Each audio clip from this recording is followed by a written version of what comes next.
What's up, Ninja Nerds? In this video today, we're going to be talking about pneumothorax. But if you guys really want to follow along, truly understand this topic, go down in the description box below. It'll take you to our website. On our website, we have some amazing notes that are done by our medical writers. Our medical illustrators also make some very beautiful diagrams of the board before it's actually filled out, after it's filled out. So it just helps you in really understanding this topic and following along and just effectively learning this topic. So please check that out. Also, if you like this video, you benefit from it, it helps you, please support us by hitting that like button, commenting down in the comment section, and please subscribe. All right, let's get into it. All right, Ninja Nerds, so let's talk about pneumothorax. So what is a pneumothorax? It's basically air within the pleural cavity. All right, that's all it is. A pneumothorax is air within the pleural cavity that usually causes the pressure in the pleural cavity to go up to the point to where that pressure is greater than the actual intrapulmonary or alveolar pressure, and then leads to the collapsing of the lungs. And there's a ton of different complications that can arise from that. Really briefly, to kind of make a little bit more sense about why pneumothoraxes develop based upon the physiology, real quick, you have two different layers of pleura, right? You have a pleural layer here that I'm drawing that's kind of connected to the chest wall, kind of like clings to the chest wall. And pleura is basically, it's kind of a mesothelium. It's like a simple squamous epithelial tissue with a little bit of loose connective tissue. But this one here that's clinging to the chest wall, this one is called the parietal pleura. Okay? There's another one, this one that's actually clinging to the lung tissue. So it's actually sticking to the lung parenchyma. That one is called the visceral pleura. And then there's a space, a potential space that contains a little bit of fluid, a little bit of serous fluid. That space that exists between the visceral pleura right here and the parietal pleura, this is called the pleural cavity. And again, a couple big things that I want you guys to remember about the pleural cavity. First thing is it contains a little bit of serous fluid. And that serous fluid, the goal of it is to allow for a little bit of lubrication between the visceral pleura and the parietal pleura. Okay? It allows for them to stick a little bit, but it also allows for them to rub up against one another whenever we breathe, and so that there's not a lot of like dryness and friction between the layers, because that can cause inflammation. But here's a big thing I want you to remember. The pleural cavity normally doesn't have any air in it. And here's the biggest part, okay? Please don't forget this. The pleural cavity has a pressure. We call this the intrapleural pressure. The intrapleural pressure, which is the pressure in the pleural cavity, is usually what we call a negative pressure. To be exact, like if you guys want to go back and watch our biomechanics video on the mechanics of respiration, it'll make more sense. We can explain it there. I don't want to go too crazy in detail because we have too much stuff to talk about. But the basic concept is intrapleural pressure is about -4 millimeters of mercury less than the intrapulmonary pressure or the pressure in the alveoli. Okay, we usually use the terms like 0 millimeters of mercury, which means that we say that the pressure in the alveoli is 0 in a sense. That means it's equal to the atmospheric pressure, which is like 760 millimeters of mercury, right? The pressure in the pleural cavity is usually negative. Now think about this. Think about it really simply. Pressure, things like to move from areas of high pressure to areas of low pressure. So if the intrapulmonary pressure, so the pressure in the actual alveoli, the lungs, this is your intrapulmonary pressure. This is usually 0 millimeters of mercury. So it's usually a 0 pressure, but it changes with inspiration and expiration. It may become +1, +2, -1, -2 millimeters of mercury change during inspiration and expiration.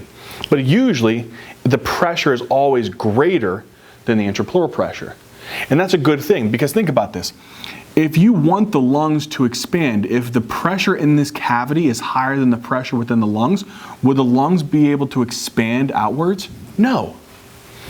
But if the pressure inside of this pleural space is very low, it's negative in comparison to the pressure in the alveoli or the lungs, it's going to be easy for the lungs to be able to move against that low pressure system because it'll be able to go from high pressure to low pressure. But here's the problem.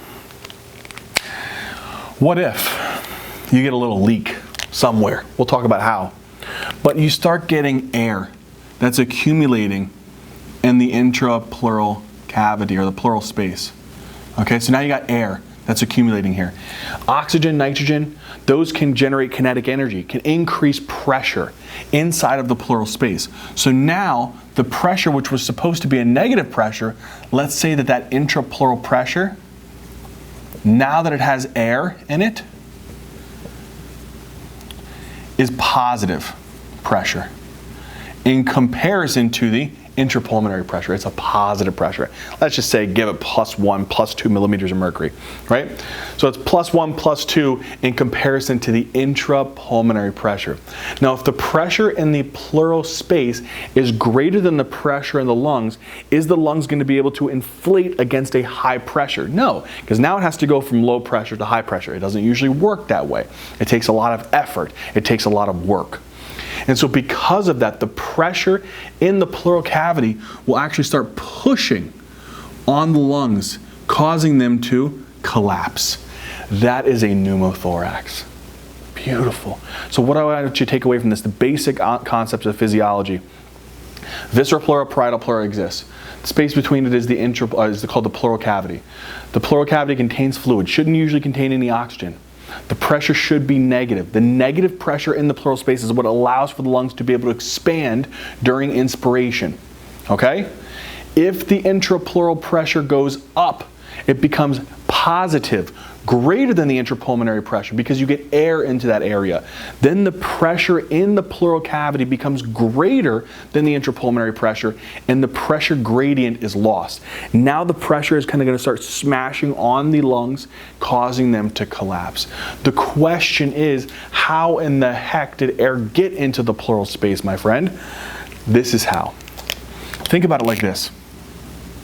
You get a break within the chest wall. For some reason, you get a break within the chest wall and air leaks in to the pleural space that way.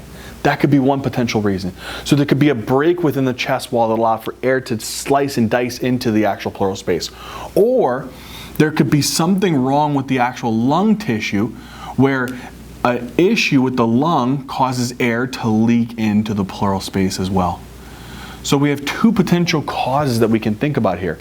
There could be an opening up of the chest wall and air leaking in, or there could be an opening up of the lung and air leaking into the pleural space. Either way, that pressure in the actual pleural space can become pressurized if it becomes either positive or equal to the pressure in the actual alveoli or in the lungs. It can start pushing on it, causing collapse.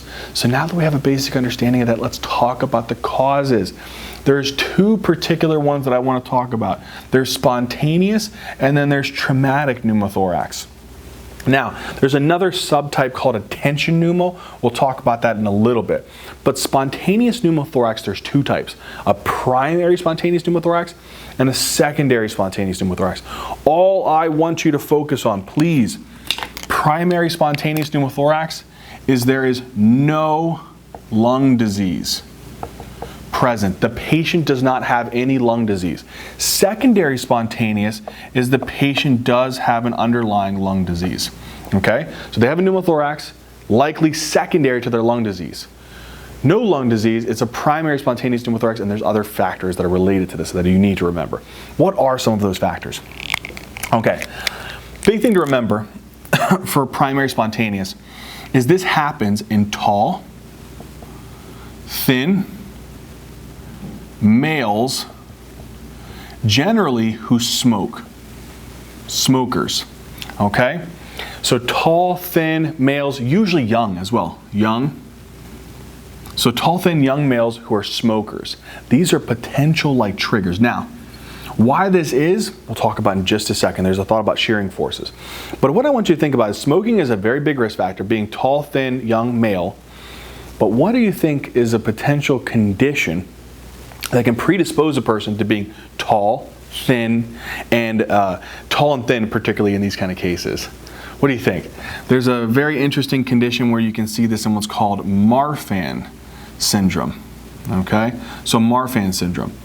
Marfan syndrome is a kind of a genetic condition where there is a defect within the fibrillin gene, right? And these individuals can be very tall, they're very thin, they can have very long fingers. So this is a condition that you want to think about. So if a person has Marfan syndrome, they're at high risk for a primary spontaneous pneumothorax because of the secondary features of their condition, which is them being very tall and thin. Okay, so we got tall, thin young males who are smokers or patients who have Marfan syndrome. How does this happen? Okay, you see here you have the lung parenchyma, and then there's this little blebby thing that's existing there. This is actually called, it's underneath the pleura. You see the blue line goes right above it? It's just beneath the pleura. So we call this what's called a subpleural,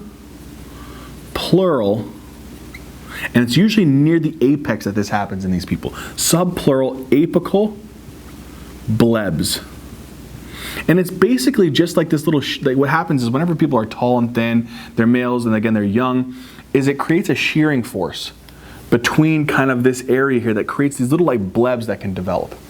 And what happens is these blebs are very susceptible to any kind of increase in high pressure. So for example, if one of these tall, thin young males who smokes or has Marfan syndrome decides to go ahead and valsalva or hold their breath or do something like that, the pressure inside of the actual thoracic cavity increases enough, it could rupture that bleb. And then air can then leak from the actual lung straight into the pleural cavity. And what do they have? A pneumothorax. Okay, beautiful. So we understand the primary spontaneous pneumothorax.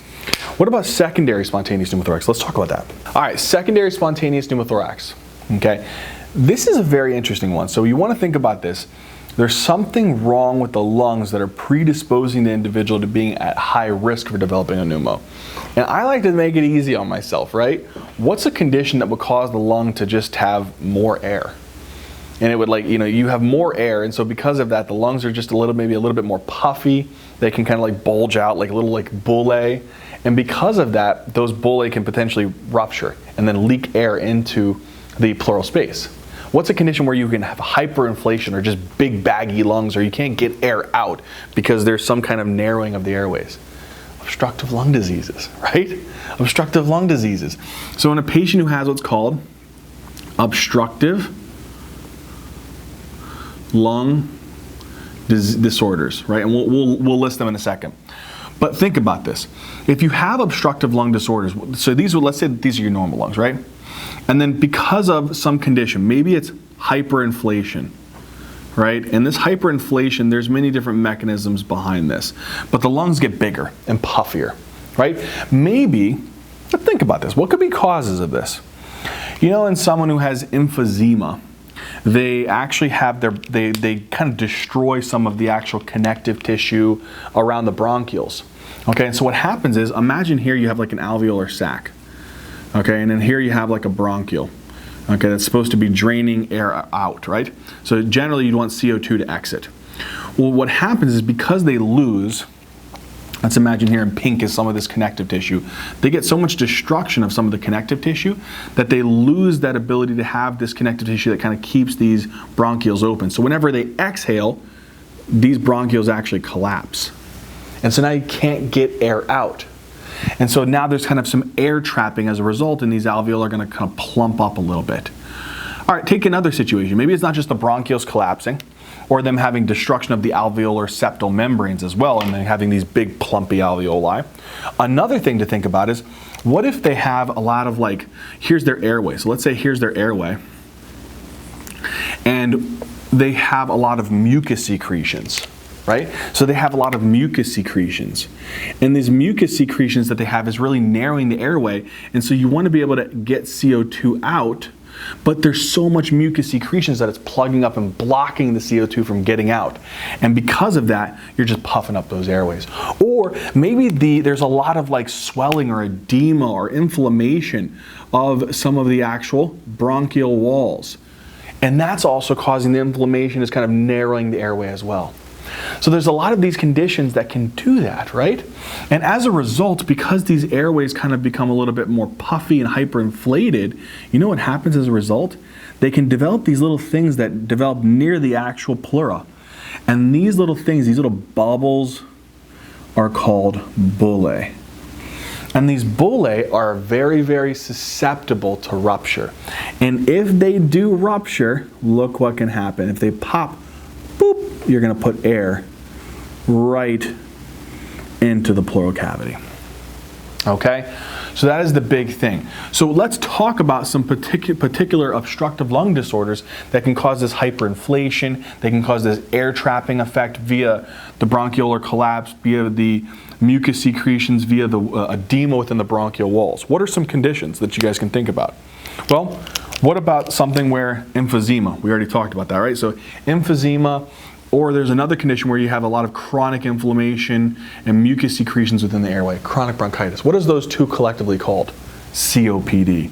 So in a patient who has what's called COPD, which consists of chronic bronchitis, we'll just put C, B, and then emphysema, right?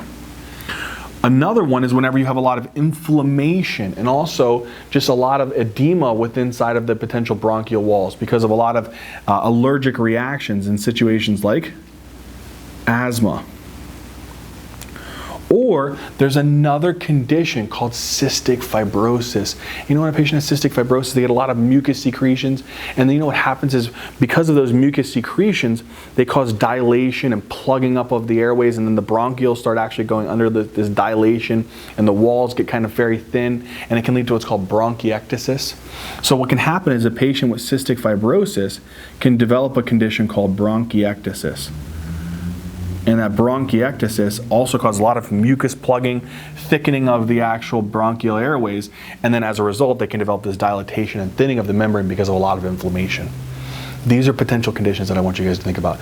They can develop bullae, the bullae can then rupture, okay, because of this hyperinflation, or another term that we use is like air trapping. Okay, beautiful. Okay.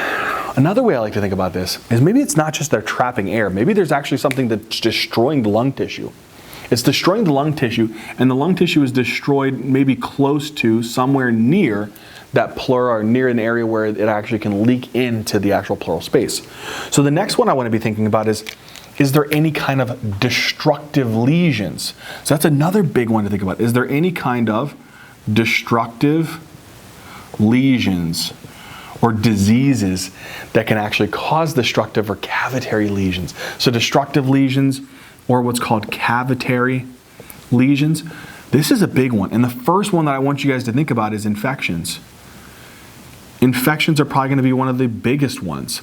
So, you know, there's a condition, there's a very nasty disease that can actually cause very nasty caseous necrosis. It can cause caseous necrosis of the actual lung tissue. It can cause cavitary lesions. And as it destroys some of the lung tissue, it then allows for that lung tissue to be destroyed and open up into the actual pleural space. That is tuberculosis. So if someone has tuberculosis. Another big one that they love to ask on your exam, you know, there's a condition whenever a person has HIV AIDS, their CD4 count's getting low. They have an opportunistic infection called pneumocystic pneumonia, PCP. They actually, now they call it PJP actually, so pneumocystic Jirovecii pneumonia. But this is actually something that can happen in patients who have HIV AIDS with low CD4 count. It's an opportunistic infection. This can cause inflammation of the alveoli, alveolitis. And then that alveoli, as it becomes inflamed, it actually can lead to rupture of the alveoli and then air leaking right into the pleural space. So you have conditions like TB. You have conditions like PJP. What else? You know, someone who has like some type of malignancy, they have cancer. You know, in lung cancer, there's a very specific type though of lung cancer which has high rates of pneumothorax, squamous cell carcinoma. So what is this called? Squamous cell carcinoma. Squamous cell carcinomas, they're cancers. They have the ability to outgrow their blood supply. They can invade and contiguously spread through the lung tissue. And if they spread enough that they start involving parts of the pleura and near that kind of apical, near the parenchyma pleural interface, eventually that could wear away and create a destructive lesion that could allow for a pneumothorax. Okay, so effectively what I want you guys to remember here is this can be due to infections like TB, PJP. One other one to remember is if someone gets a lung abscess. This is another one, so don't forget that one as well, is lung abscess. Lung abscess is another one to not forget as well. So destructive cavitary lesions like infections like TB, PJP, lung abscesses, or lung cancer, especially squamous cell carcinoma. This describes our secondary spontaneous pneumothorax causes. Let's now talk about traumatic pneumothorax causes. All right, so let's talk about traumatic pneumothorax. Obviously, the etiologies of these are relatively, they're not too bad. They make sense. It's some kind of trauma. But while we're here, I want to talk about there's two types of traumatic pneumothoraxes that you could potentially see. Well, one of the big things here is, let's say that somebody had some type of traumatic injury where there was a break through the chest wall, right? So here's the break through the chest wall. And air is able to leak into the pleural space, right? And also able to leak out of the pleural space. So whenever you take a breath in, the air can leak in through the pleural, leak in through the actual opening in the chest wall into the pleural space. And whenever you exhale, the air can exit out from the pleural space out into the atmosphere. This is a special type of traumatic pneumothorax, and they call this an open pneumothorax. Sometimes it's even referred to as a sucking chest wound, right? Because whenever you take a breath in, you suck air through the actual defect within the chest wall into the pleural space, and whenever you exhale, you actually exhale air out through that defect within the chest wall, okay? So this is an open pneumothorax. What would be different is if you had, again, a traumatic pneumothorax where there's a break within the chest wall and air can leak in, but let's say it's weird, like you have like a rib fracture or something, but it's like a valvey kind of thing. Whenever you take a breath in, this kind of like opens up a little bit and air can leak into the pleural space. But whenever you exhale, this kind of flap comes down and air isn't able to be exhaled out through the defect in the chest wall during expiration. This is called a closed pneumothorax. So it's a very simple concept. It's not too bad. It's a simple thing. Open pneumothorax, which can happen in traumatic pneumothorax, is a defect within the chest wall. If air can come in during expiration and out during expiration, that's an open pneumothorax. If the air only comes in and it does not leave the defect during expiration, it's a closed pneumothorax. It's almost kind of like similar to what we just talked about over here with spontaneous pneumothorax. It's just the air is leaking into the pleural space from the lung tissues, from a defect within it, whether it's a hole in it, whatever it might be. Okay? Now let's talk about this next aspect of traumatic pneumothorax. Believe it or not, we always kind of think, oh, there was a car accident. They got hit with a baseball bat. They got stabbed in the chest with a knife or something like that. Sometimes it's actually inadvertent from medical therapies. What is that called whenever there's unfortunate kind of like things that can happen as a result of medical therapies? It's called an iatrogenic type of effect, right? So sometimes you can have iatrogenic pneumothorax that can be sometimes a result of trauma. What are examples of iatrogenic traumatic pneumothorax? Sorry guys, I had to take a break. Rob made me laugh. The reason why is with iatrogenic, I frequently, when I work in the ICU, I do a lot of central line procedures. And one of them is called a subclavian central line. When you do subclavian central lines, there's always a chance, it's a risk, that you can potentially cause a pneumothorax. So it's something that can potentially happen. So an iatrogenic harm that could actually be as a result of trauma here could be some type of subclavian central line placement. We call that a central venous catheter placement. You know what else it could be due to? Sometimes if you actually have a big whopping pleural effusion and you have to go in and tap it and drain that pleural effusion. What is that called? A thoracentesis. Sometimes you may hit that lung too. So a thoracentesis. Another thing is if you're doing like a biopsy. Sometimes if you're doing what's called like a pleural biopsy, that could also be a potential risk too. You're doing like a pleural biopsy for some reason. So those are simple things. Another one that's really interesting is when you're doing mechanical ventilation. So sometimes one of the big things is if a person has like very, let's say, the COPD lungs, kind of like they have hyperinflation of their lungs, and you're pushing them with high pressures, or they have acute respiratory distress syndrome, and you're pushing high PEEPs. So high PEEP on what's called the mechanical ventilation Like whenever you're mechanically ventilating, it's called positive and expiratory pressure. It's the pressure that you try to exert into the alveoli during the expiratory process so that you stent them open, keep them open. Sometimes that high PEEP can cause barotrauma. It can injure the alveoli, and then that can also cause a pneumothorax. You know what else is unfortunately inadvertent? CPR. You can potentially break a rib during CPR, and that rib fractured segment can potentially cause a puncture in the lungs. So CPR is another potential therapy that you have to be aware of. I think that you guys get the point out of all of these. But iatrogenic potential causes of traumatic pneumothorax is also something to think about. Okay, what else is another potential thing that I want you guys to think about? It's non-iatrogenic. So what are things that are non-iatrogenic? It's not like an inadvertent thing that happened from medical therapy. So this is where you get into like motor vehicle accidents. So some type of blunt trauma. Maybe it was a massive fall, okay? You fell, you cracked a rib, and that rib fractured segment caused a traumatic pneumothorax. Other causes that you gotta be thinking about is bop, bop, bullets.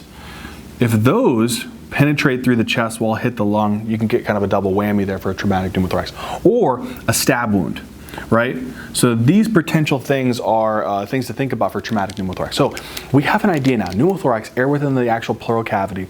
How did it get there? The primary spontaneous pneumothorax, the secondary spontaneous pneumothorax, or the traumatic. Okay? Now that we know that the problem with that air being in the pleural cavity is that the pressure can rise, it can push on the lungs, it can cause it to collapse. What are the negative things that we can think about? What are the potential very, very dangerous complications that can arise from pneumothorax? And what are some of the clinical manifestations that we can make sense of through the pathophysiology? All right, so let's talk about the pathophys of pneumothorax. Now, it is not that bad to actually make sense of this, right? So let's say here we have a patient, they had a normal lung, right? From one of the causes, right? They're tall, thin, young males, smokers, Marfans. They got COPD, they got asthma, they got cystic fibrosis, bronchiectasis. They got destructive lesions, TB, PJP, lung abscess, they got lung cancer. They had a traumatic pneumothorax, whether it was iatrogenic, non-iatrogenic, and they get air that leaks into this pleural cavity. Pressure rises. It's no longer negative intrapleural pressure. It's now becoming 0 to positive. Pressure in the pleural cavity is going to be greater than the intrapulmonary pressure. I know you said it. If the pressure in the pleural cavity is greater than the intrapulmonary pressure, it's going to start pushing. Things like to go from areas of high pressure to low pressure. So to go from the pleural cavity, the pressure will start pushing onto the intrapulmonary area. So it'll push towards the intrapulmonary pressure and start collapsing the lungs. What is the lung made up of? So lung parenchyma is having like a simple squamous epithelial tissue, right? Particularly the alveoli, right? So what happens is, as this pressure starts rising, it starts pressing and pressing and squeezing on the lung. And as you start squeezing on the lung, you start collapsing some of the microscopic structures of the lung. Let's take a look at what happens. Here, if we zoom in on that portion of the lung, we get an alveoli. This is a normal alveoli, right? This is a normal, we'll put normal alveoli. So oxygen will be coming into this bad boy. There's no particular issues with being able to get oxygen into the alveoli. It's not collapsed in any way, shape, or form. Oxygen can easily diffuse from the alveoli into the blood. There's a good gradient. And then CO2 will be able to move from the blood to the alveoli and be exhaled with no issue, right? And this normal kind of alveolar type of appearance here. And a person who develops a significant pneumothorax to where the lung is being compressed and now the alveoli, which are the microscopic components of that lung, boom, that bad boy starts getting collapsed. If it starts collapsing, can you feel as much oxygen through that little sucker as compared to this one? No. So now I'm going to be struggling to be able to bring oxygen into that little baby alveoli. And so because of that, less oxygen will end up in the actual alveoli.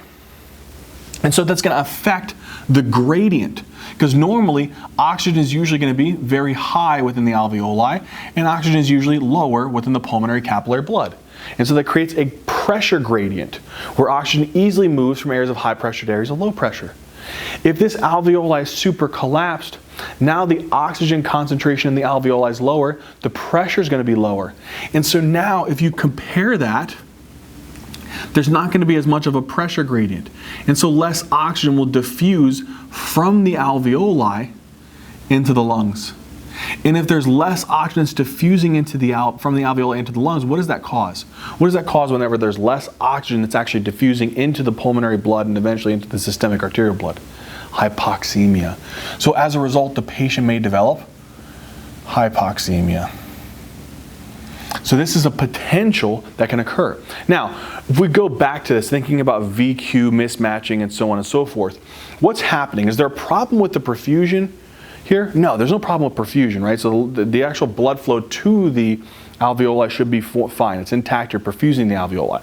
The problem is the ventilation. So if you were to look at the VQ ratio here, would it be low or would it be high?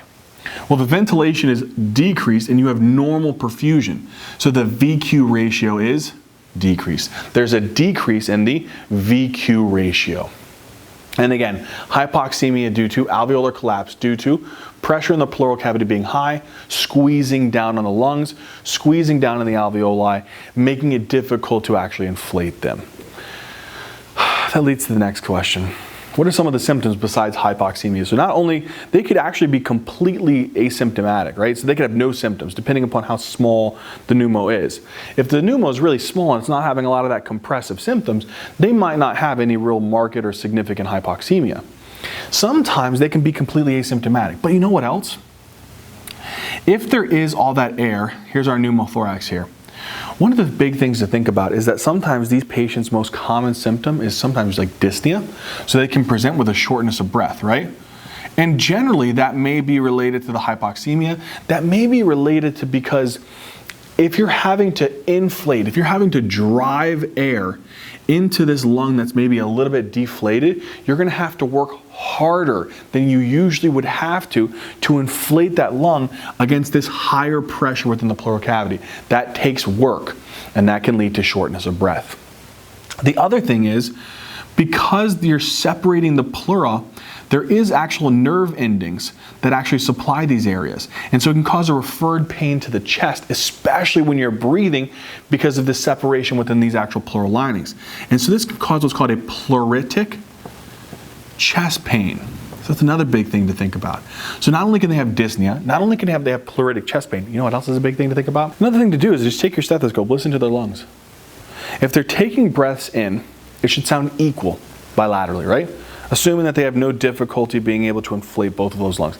If they have a decent pneumothorax, you may hear absent breath sounds or decreased breath sounds on the affected side. So listen, take that stethoscope out, take that Lippmann out, and see if you hear any decreased breath sounds. Or worst case scenario, maybe it's even absent. The other thing that you can do is if you really want to, we don't always do it, but it's a good practice to do it, is you percuss. You percuss the chest wall. And generally what you should have is a natural kind of resonance of the actual percussion.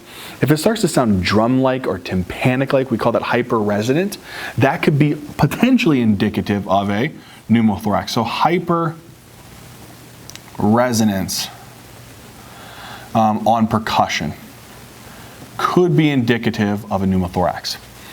The next thing, if you really want to do it, is you can take the hypothenar eminences and put it on their chest and have them say 99, 99, and you're testing tactile fremitus, the vibrations to hit the actual hypothenar eminence. In a patient with a pneumothorax, because of all that air, it's affecting the vibrations that are actually being transmitted through the actual bronchi, and so you'll have a decreased tactile fremitus. So there may be a decreased tactile fremitus. You know what else is interesting about this condition? Sometimes what happens is, let's say that here you have like a little, we have like a little bronchial airway here. So here's like a little bronchial airway. Let's say here you get like a little bronchial airway. So sometimes, let's say that here the cause of the pneumothorax was like a leakage right here. Right? So you pop this kind of like alveoli for some reason that we talked about over here. Sometimes what happens is that not only can it dissect into the pleura, it can actually travel along the mediastinum, up the mediastinum and into the subcutaneous tissue. When it does that and it dissects through the mediastinum and up into the subcutaneous tissue, what is that called? Subcutaneous emphysema. So you can actually develop like these air pockets within inside of the actual, usually near the neck or near the actual chest wall. And so that might be another potential sign of a pneumothorax is subcutaneous emphysema. You know, one more thing. Hypoxemia, what's a reflexive reaction to hypoxemia? What does our body try to do whenever we are hypoxemic? It'll send information to what structure? It'll activate those chemoreceptors that we've talked about before. If it stimulates the chemoreceptors, that'll activate our central nervous system, and then our central nervous system will try to do what? Increase our respiratory rate. What is that called when you have an increase in respiratory rate? Tachypnea. So they may develop tachypnea as a potential reaction as well. So they may have a person with hypoxemia. Their hypoxemic type of reaction may be tachypnea. They may have shortness of breath because of having to work harder to inflate those lungs. They may have crunching of their chest or near their neck because of subcutaneous emphysema, the air leaking and slicing through the mediastinal airway. They may have pleuritic chest pain, pain with every breath. They may have decreased breath sounds or absent breath sounds on the affected side where the pneumo is, hyperresonance upon percussion, and potential decreased tactile fremitus. Another thing that you should be looking for is, do they have any open chest wound?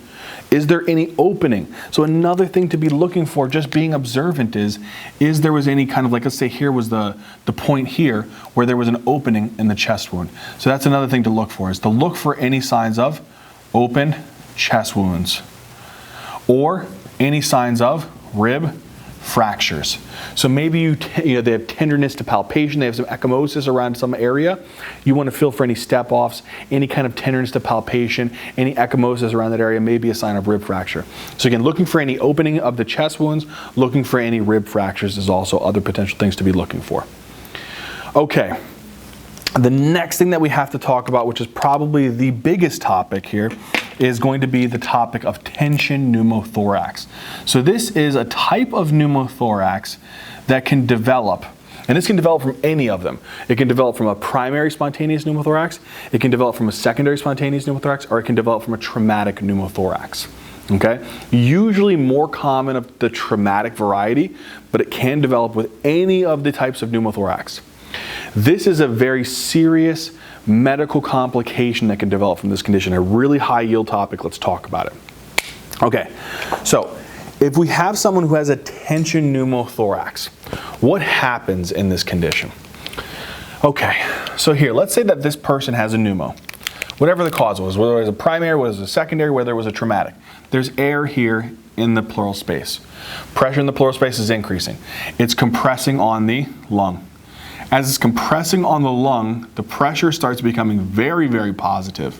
So the intrapleural pressure continues to rise. If the intrapleural pressure starts to continue to rise and it presses on the lungs, you know what it starts to do? It starts to shift everything from this affected side to the opposite or contralateral side. It starts shifting everything from the affected side to the contralateral side. So imagine this lung just completely collapsing, and then imagine on top of that you're trying to squish the contralateral lung. You're just compressing alveoli left and right. What would be the result of that? Go back to what we talked about just a second ago. If we were to really zoom in and look at what that could potentially look like here, here's your normal alveoli. After you had some normal ventilation, so we had that ventilation process, that was normal. The perfusion, which was your Q component, that was normal. But then you started to have this tension pneumo. And that tension pneumo, as a result, caused collapsing of the alveoli. So now as a result, your ventilation is decreased, but your perfusion may still be normal. And so what happens as a result of this?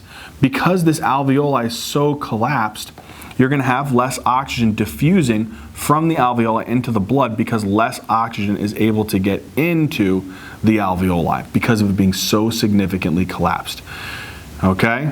So less oxygen is getting in, less oxygen is diffusing, and as a result, the patient develops severe hypoxemia as a result. Okay, and then what's the reflexive reaction to hypoxemia? The reflexive reaction is an increase in respiratory rate, so they may become tachypnic, and they also develop an increase in heart rate, a reflexive kind of tachycardia to try to increase blood pressure to perfuse more areas of alveoli in attempts to increase the oxygenation process. So there may be a reflexive tachypnea and a reflexive tachycardia as a result. Okay, but a significant hypoxemia can result from a tension pneumothorax.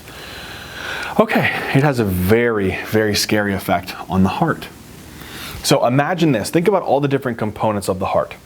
First thing I want you guys to think about is the SVC. So think about the superior vena cava. Imagine that you're pushing, you're smashing this heart on the side, and you're squeezing at this point. You're squeezing the superior vena cava. So this is the superior vena cava. If you're squeezing the superior vena cava, what's going to happen to the venous return? Well, generally the venous blood is coming from the upper extremities down into the right atrium, right? If the superior vena cava is compressed from this tension pneumo, you're going to get a decrease in venous return. But even worse than that, it obviously can do two things. A decrease in venous return could potentially drop your stroke volume and effectively drop your cardiac output and effectively drop your blood pressure. But you know what else it can do? If the SVC is compressed and there's less venous return, it starts backing up. And it backs up into the veins that are just kind of proximal to it. So you have SVC, brachiocephalics, and then IJs and EJs. And they start getting puffy. And you can develop what's called a jugular venous distension.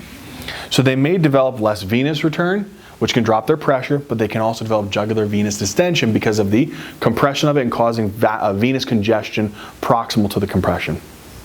Okay, what if you compress the IVC? So you're starting to, again, smush things and angulate the IVC. The same thing happens here. If the IVC is compressed, you get a decrease in venous return. If you get a decrease in venous return, you get a decrease in stroke volume, a decrease in cardiac output, and a decrease in their blood pressure. Man, that's not good. Okay, what else? What if I'm smashing and I'm pushing the right heart, like I'm really squeezing and pushing on that right heart. And now the right ventricle is being compressed. So now the right ventricle is being compressed. What is the problem with that? Well, if the right ventricle is being compressed, that does two things. Again, it's going to decrease the preload. It's going to make it harder for you to be able to get blood into the right side of the heart. And if that's the case, that'll drop your stroke volume, and that'll drop your cardiac output, and that'll drop your blood pressure. Okay? What else though? Here's another thing. Whenever you have such a significant kind of tension pneumo, what happens is the right ventricle doesn't get a lot of room, okay? It's getting really smashed up against this other lung, so it doesn't have a lot of room. And so what it starts doing is it actually starts causing the interventricular septum to bow in to the left ventricle. It bows into the left ventricle. But you know when it's the worst? Imagine you take a deep breath in. And when you take a deep breath in, most of the air is going into this lung right here. And so it smashes up against the right ventricle more significantly during inspiration, which bows the ventricular septum towards the left ventricle, worse during inspiration. And so because of that, the left ventricle has a very narrow left ventricular outlet. And so because of that, because you bow the interventricular septum, that increases the afterload on the left ventricle. As a response to that, the blood pressure is going to, the actual stroke volume will decrease, and the cardiac output will decrease, and the blood pressure will decrease. But it's very, very, very specific. This is only during inspiration. You know what this is called whenever you have a drop in blood pressure of like 10 to 20 millimeters of mercury during inspiration? This is called pulsus paradoxus. Pulsus paradoxus. So again, think about that, right? So again, we have IVCs compressed or angulated, decreased venous return. SVCs compressed, JVD, decreased venous return. Right ventricle is compressed, decreased preload, decreased stroke volume, decreased cardiac output, decreased blood pressure. If during inspiration you're bowing the interventricular septum towards the left ventricle, you increase their afterload, you cause them to have less stroke volume, less cardiac output, less blood pressure during inspiration, which is called pulsus paradoxus. And then the only other thing I want you to remember is, if the right ventricular cardiac output drops, the responsiveness to this is that, again, the same thing, blood generally will go from the right ventricle, it'll go through the pulmonary artery, it'll go from the pulmonary arteries back to the pulmonary veins, and from the pulmonary veins into the left atrium, left ventricle, and then out through the systemic circulation. So we say that if the right ventricular blood pressure drops, that'll cause effectively the left ventricular blood pressure to also drop.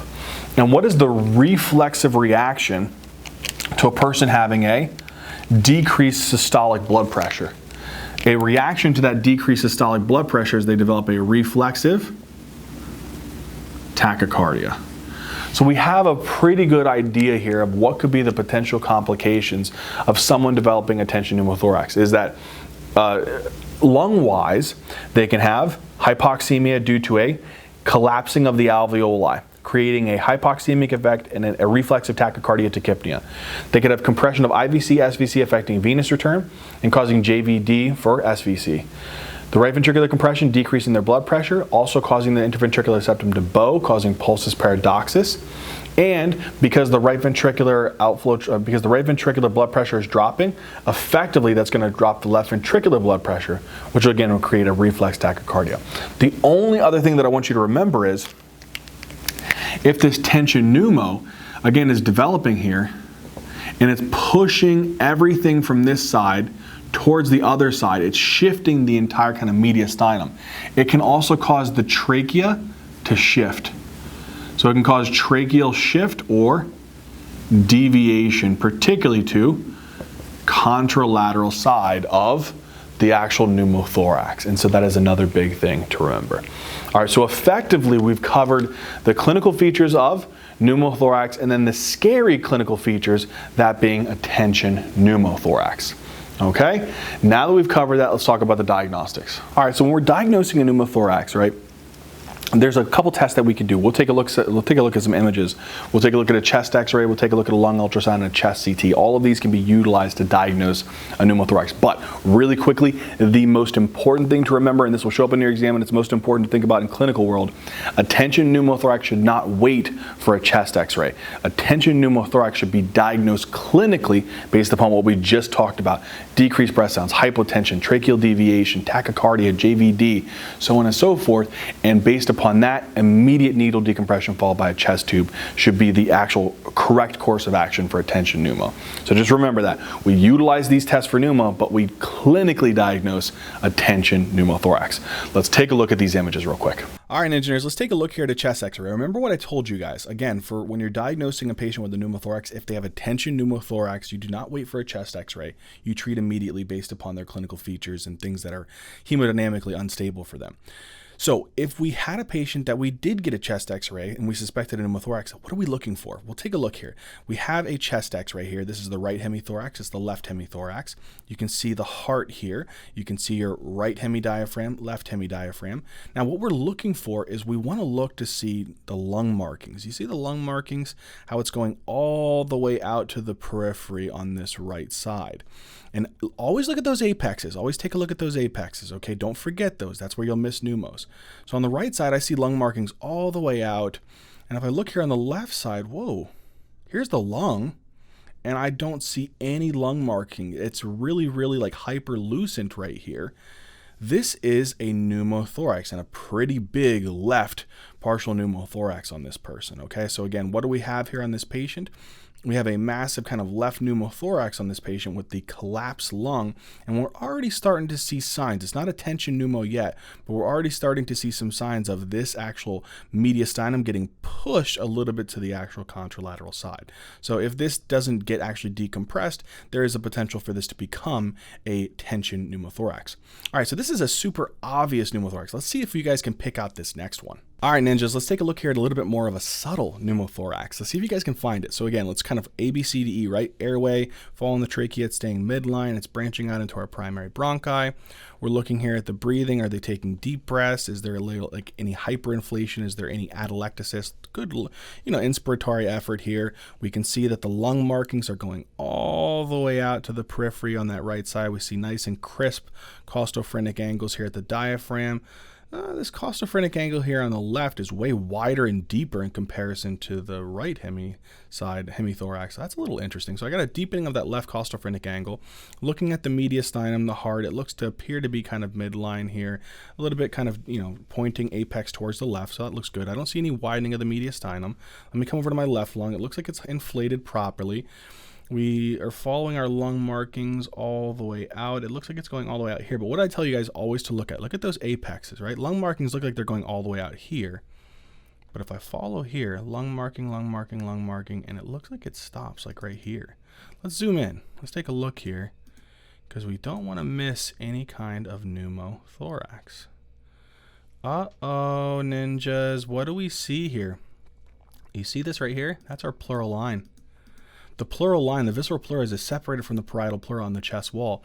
And then look how the lung markings stop going because they stop at that pleural line. There, right in this vicinity, is the pneumothorax. This is a left apical pneumothorax. So it's a real subtle one, but you will miss it. And if we come over, let's actually compare this to the other side. Go over here and look. We can see that when we're following this, the lung markings are going all the way out. I don't see any evidence of a pleural line. Don't get confused again with the ribs and the clavicle, but I see complete pleural markings all the way out here, pulmonary markings, and I don't see any evidence of a pleural line or any pneumothorax. So this patient definitely has a left apical pneumothorax. Really, really subtle, but it's there. So again, what do we have here? We have a patient with a left apical pneumothorax. All right, let's take a look here at an ultrasound of a patient with a pneumo. All right, engineers, let's take a look here at an ultrasound. I love to do ultrasound. Again, it's a quick thing that you can do bedside and look for any signs of absence of lung sliding. That is the big key word to remember for a pneumothorax, is any absence of lung sliding. So let's go ahead and play this video here of an ultrasound. You see how the lung is actually sliding with each breath. That's actually going to be the pleura. Okay, but we're looking here at this point of the lung underneath the rib. So here's the rib, and you have like the muscle and the ribs on the sides here. You can see here that there's no sliding of the lungs on this point here. This is evidence of a pneumothorax. So again, when we're looking at the lung, what are we actually looking at? We're looking for this pleural line here. This is the pleural line. We're looking for this to slide. If there is an absence of sliding at this point right here, it could be indicative of a pneumothorax. All right, let's go ahead now and take a look at a CT of a pneumothorax. All right, engineers, let's go ahead and take a look here at the CT now. So again, CT is really good for being able to look for pneumothorax that are maybe really difficult to be able to see on a chest x-ray, or maybe you're trying to determine if you want to actually intervene and just get a little bit of a better idea of how to size the pneumothorax a little bit more effectively. So if we take a look here, we're going to look at our lung window, and we're scrolling again, a little bit of orientation. This is the right hemithorax, left hemithorax. This is the heart here pointing towards the left. You're already starting to see something really interesting here. As we start to scroll up, we see no lung markings, no pulmonary vasculature filling into this area here. As we continue, still nothing. As we go up, we can already see the lung part here. This is actually going to be that visceral pleura pulling away from the parietal pleura. And we see all air in this component of that left aspect of the hemithorax. And again, you can see again all of that pneumo there. This is actually the axial view. If you wanted to get a little view of it on a coronal view, this is the right lung, this is the left lung. We have the heart here in the center. And you can kind of see all of that pneumo there. If we kind of scroll back up, you'll start to see some of the lung tissue come into place. All of that is air. That is our pneumo. We can still see a little piece of it there. So this person definitely has a left kind of partial pneumothorax on them. So again, what will we see here? Shablam, a left kind of partial pneumothorax. Most likely this person will need a chest tube. All right, that covers all of our images. Let's get back into talking about some of the labs that we can look at for a patient with a pneumothorax. All right, so we took a look at those images, right? Now, the other thing that you can do in a patient, especially if they're hypoxemic, it's not a bad idea, is you can get an arterial blood gas. An arterial blood gas isn't a bad idea. And so what we would do this is to see, what kind of hypoxemia do they have hypoxemia? So this can help us to actually establish, is there truly hypoxemia? But you can generally kind of go off of your O2 stat. You don't have to stick a person into the artery causing pain to determine if they have hypoxemia, but also can determine kind of the respiratory status. So generally if someone's tachypnic and they're breathing off their CO2 really quickly, trying to be able to ventilate the alveoli the best they can, they may show signs of a respiratory alkalosis. And again, this could be the result of their tachypnea, them breathing really fast, blowing off their CO2. You lower the CO2, the pH goes up, and they can develop a respiratory alkalosis. So this is another thing that you could do. But again, the best thing to do in this kind of scenario is to follow with the above images, clinical diagnosis for tension pneumothorax, and you can also assess with an ABG if you see that they have signs of hypoxemia and you want to evaluate that further. All right, let's talk about the treatment of pneumothorax. All right, so let's talk about the treatment of pneumothorax. So first things first is supportive therapies. When we're treating a person with a pneumothorax, actually, believe it or not, all patients should get supplemental high flow oxygen. There's actually a good reason behind this. So all of these patients should get some type of supplemental oxygen. And generally this can come in different ways. You can give it through high flow, like you can do what's called like a non-rebreather, or you can do something called high flow nasal cannula. But you just want to try to be able to give oxygen in generally the higher concentrations, higher FiO2s, fraction of inspired oxygen. You're not really focusing on pressure or flow rates, you're just focusing on the percentage of oxygen. And there's a reason why. It's actually really interesting because when you have a pneumothorax, right? Okay, most of the air, and we're going to talk about this in a second, we'll zoom in on a diagram over there. You believe it or not, most of the air that we actually breathe in is nitrogen. 78% of what we have within the alveoli of air is nitrogen, and only 21% of it is oxygen. So whenever you give a person supplemental oxygen, you're actually pushing higher amounts of oxygen into the alveoli. And we'll talk about why that's important. All right, let's come over here and see what it actually does. So what actually happens with this is, let's say that you put them on supplemental oxygen. Inside of this actual, let's say here, this is the pneumo, okay? So we're kind of zooming in on this area here. Here's the alveoli and here's the pneumothorax. Inside of the pneumothorax, you're gonna have lots of nitrogen, okay? Lots of nitrogen, okay? Because again, what's generally within the alveoli is what? Nitrogen. And then there was a hole within the alveoli. It leaked out into that actual pleural space. You give the person what? Tons and tons of oxygen. If you flood this alveoli with tons of oxygen, it actually starts kind of pushing some of the nitrogen concentration down. So now look at the concentration now. There's very little oxygen. There's not usually a lot of oxygen in this area here. But look what happens.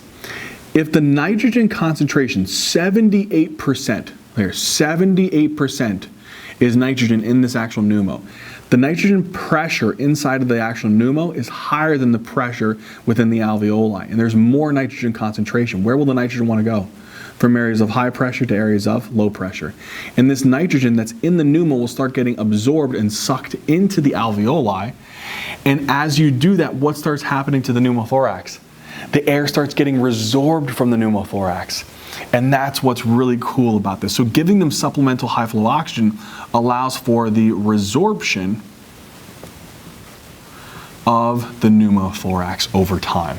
And so that's a really cool thing that you should do for all pneumothorax. So all patients with a pneumothorax should get supplemental oxygen via the form of non-rebreather, high flow nasal cannula, and it helps to be able to enable the resorption of the actual pneumothorax. Okay, now that we talked about that, let's talk about the next thing, which is patient who is unstable. What do I mean unstable? Technically, they're hypotensive, they're hypoxemic, they're tachycardic. In those kinds of scenarios, a patient should probably receive some immediate therapy.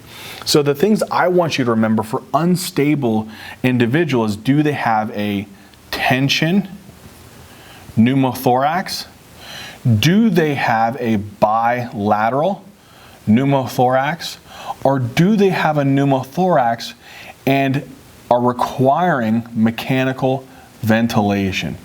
These are the classic three scenarios where a person is generally going to be unstable. A tension pneumo is definitely going to cause an instability. It's going to cause hemodynamic instability, hypoxemia. Bilateral pneumos are just very problematic. And then if a person has a pneumo and they're under mechanical ventilation, why is that bad? Think about that. If a person is on mechanical ventilation, we're increasing the pressure okay, that were running through the lungs and into this actual damaged lung. And now, what was maybe a smaller pneumothorax, your positive pressure ventilation is pushing more air into the pneumo, making the pneumo potentially even bigger, which can quickly convert it into a tension pneumothorax. So you understand that? So it's a big thing to remember that if a person has a tension pneumothorax, a bilateral pneumothorax, or a pneumo that they're going to need mechanical ventilation, being under positive pressure ventilation, they should get what kind of treatment? In that scenario, the first thing that you want to do is what's called a needle decompression, or thoracostomy sometimes they call it. So a needle decompression.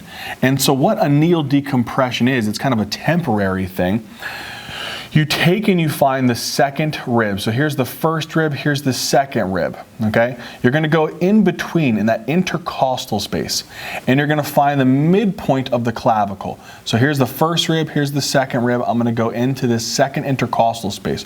So I'm going to insert a needle, kind of a larger bore kind of needle, into the actual intercostal space, and the hopeful goal is that whenever I get it into that space, I get it into the pleural cavity. And if I tap into the pleural cavity and I have that opening, now I can allow for air to leak out of that actual large bore needle and into the atmosphere, allowing for an equilibration of pressure, hopefully. However, this is not something that will last long. You'll eventually have to bridge them over to what's called a chest tube, okay?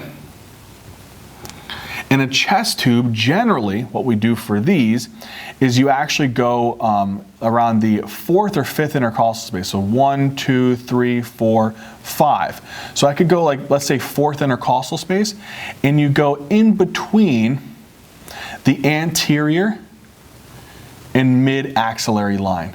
So a chest tube is generally going to go in the fourth or fifth intercostal space. So if I were to give an example here, 1, 2, 3, 4, we could go right here, fourth intercostal space, okay? In between the anterior and mid-axillary line, you throw the chest tube in there, okay? And again, that'll be usually connected to some type of vacutainer and allow for the ability to drain that pneumothorax, okay? So we have an idea now, patient who needs supportive therapy, all.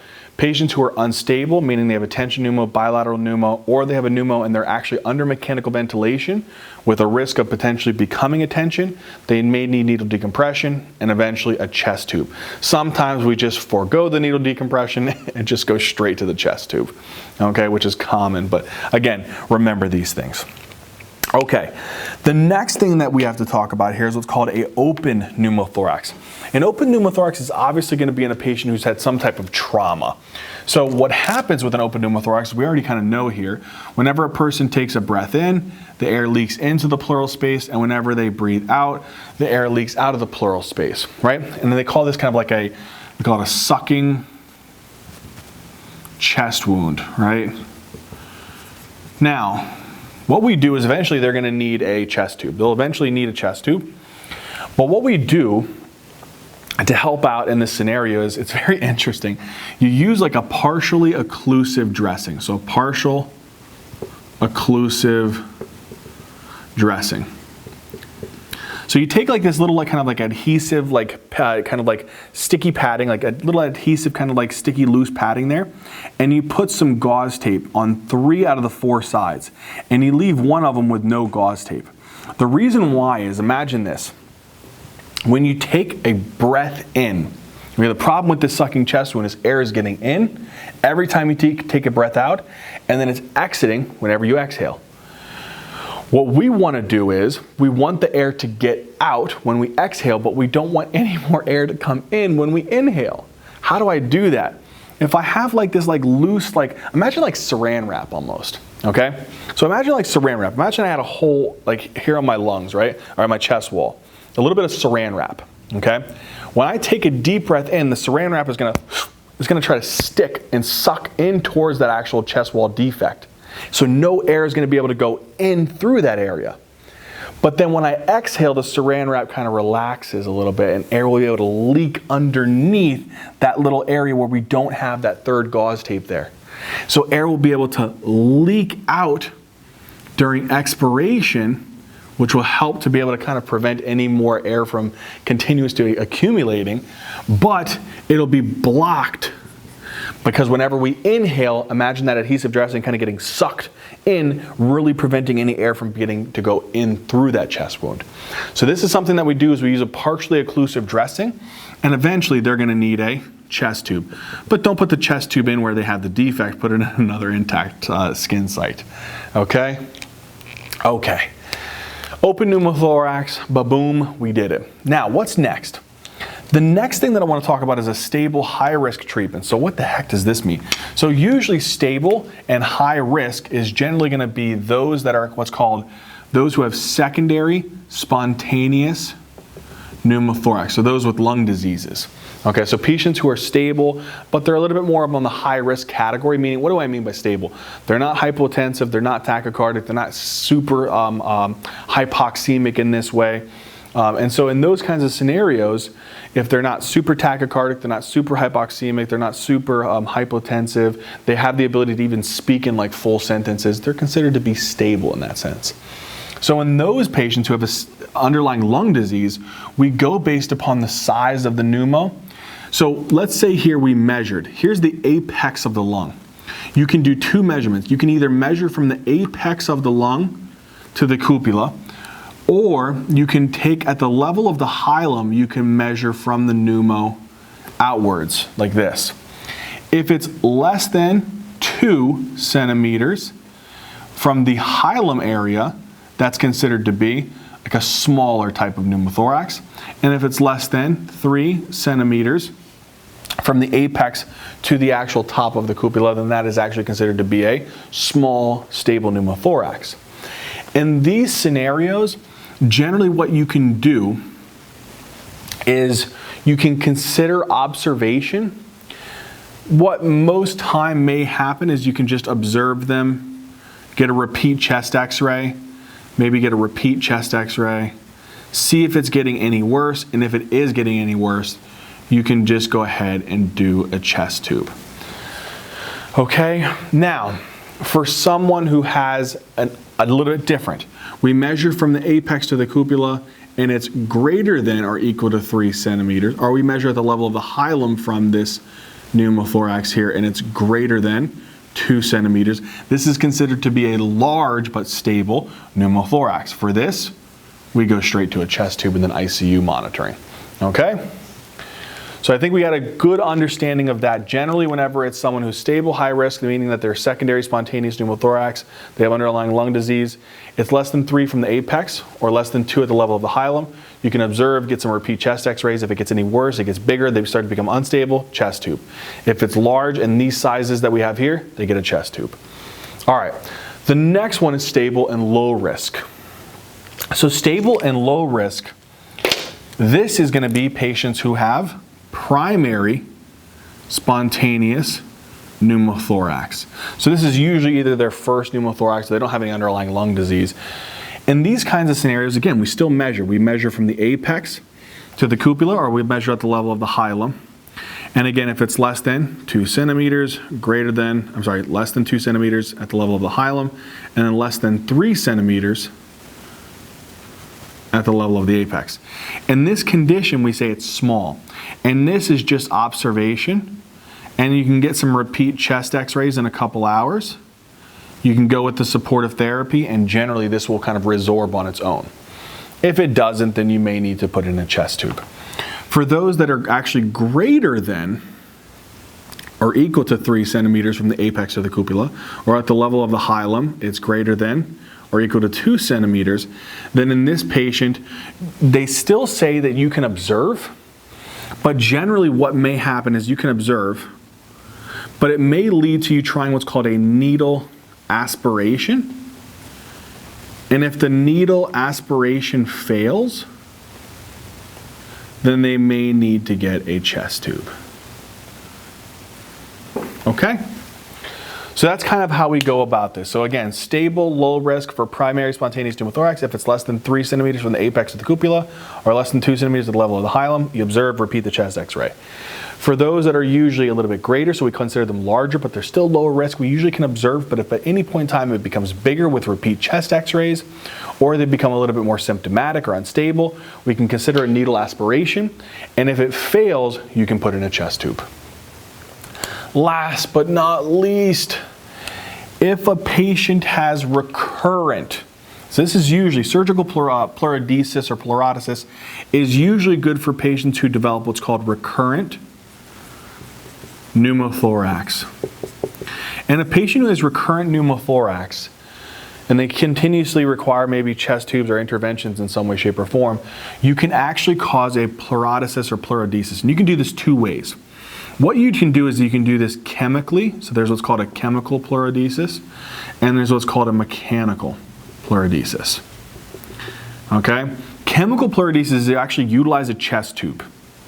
And you, through the chest tube, you push into the pleural space some really nasty, harmful chemicals.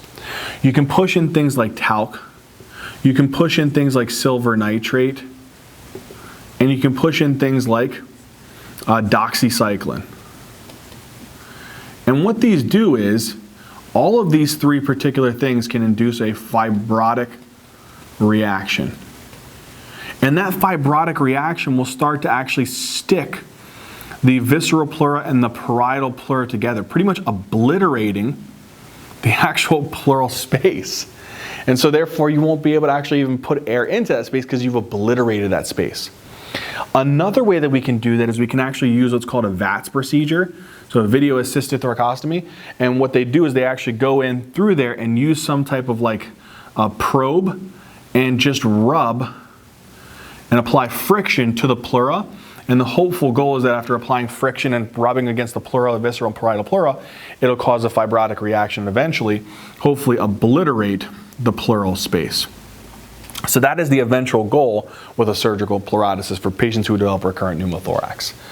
All right, Ninja Nerds, that covers pneumothorax. All right, Ninja Nerds, in this video we talk about pneumothorax. I hope it made sense. I hope that you guys enjoyed it. As always, Ninja Nerds, until next time.